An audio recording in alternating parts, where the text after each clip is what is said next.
యేసయ్య ఒకరోజు 12 మందిని కూర్చోబెట్టి అన్నాడు, నా కష్టాల్లో,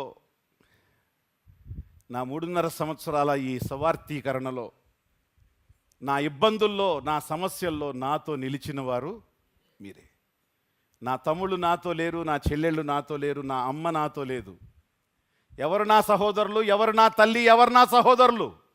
తండ్రి చిత్తం చొప్పున చెయ్యువాడే నా తల్లి, నా సహోదరులు అని చెప్పినప్పుడు మీరు నాతో పాటు ఉన్నారు, నాతో పాటు అవమానపరచబడ్డారు, నా కోసం ఎన్నో హింసలు పొందారు.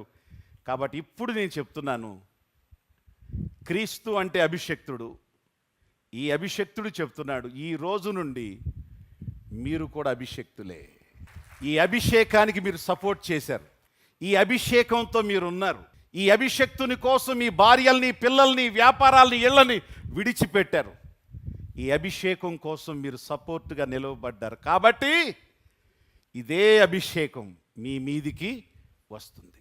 నేను పరలోకంలో సింహాసనం మీద కూర్చున్నట్లు మీరు కూడా 12 సింహాసనాల మీద కూర్చుంటారు. Anointing comes through the supporting the anointing. Praise the lord.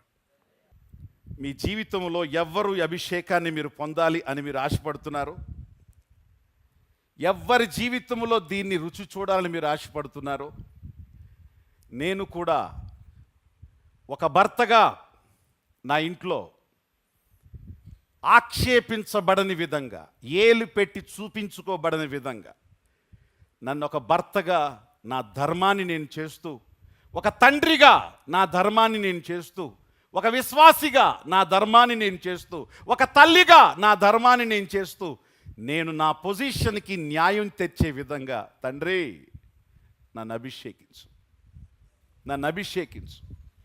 నీ పరిచర్యలో మాత్రమే కాదు, నా కర్తవ్యాలు ఏమైతే ఉన్నాయో ఆ కర్తవ్యాల్ని పర్ఫెక్ట్గా నెరవేర్చి, రేపు ప్రభువు నిన్ను లెక్క అడిగినప్పుడు, ఒక తల్లిగా నిన్ను లెక్క అడిగినప్పుడు, ఒక భార్యగా నిన్ను లెక్క అడిగినప్పుడు, ఒక తండ్రిగా నిన్ను లెక్క అడిగినప్పుడు, ఒక భర్తగా నిన్ను లెక్క అడిగినప్పుడు కరెక్ట్గా లెక్క అప్ప చెప్పేవాడుగా నువ్వు ఉండగలగాలి అని అంటే, నీ ధర్మానికి నువ్వు న్యాయం చేసే అభిషేకం నీ మీద ఉండాలి అని అంటే, ఈ లెక్కలతో మాత్రమే అభిషేకం నీ జీవితంలోకి వస్తుంది. హల్లెలూయా.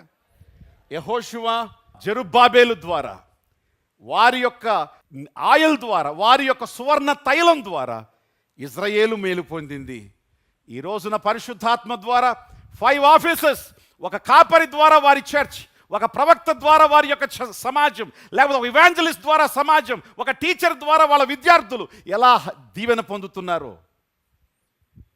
ప్రతి ఒక్కరూ గుర్తుంచుకోవాల్సిన విషయం ఏమిటంటే, దేవుడు ఈ రోజున తన యొక్క పరిశుద్ధాత్మ ద్వారా ఈ ఒలీవ చెట్లలో నుండి ఆయన విడుదల చేస్తున్న ఈ నూనెతో మీరు మండుతూ, ప్రకాశిస్తూ, మీ దివ్యలు వెలుగుతూ ఉండగా ప్రభువు వచ్చి మిమ్మల్ని పరలోకానికి తీసుకొని వెళ్ళునుగాక.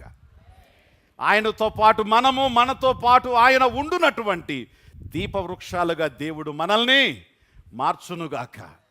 ఇట్టి అభిషేకం, ఎదుట ఉన్నదాన్ని స్వాధీనం చేసుకోగలిగినటువంటి అభిషేక లక్షణాలతో ప్రభు మిమ్మలను ఆశీర్వదించునుగాక.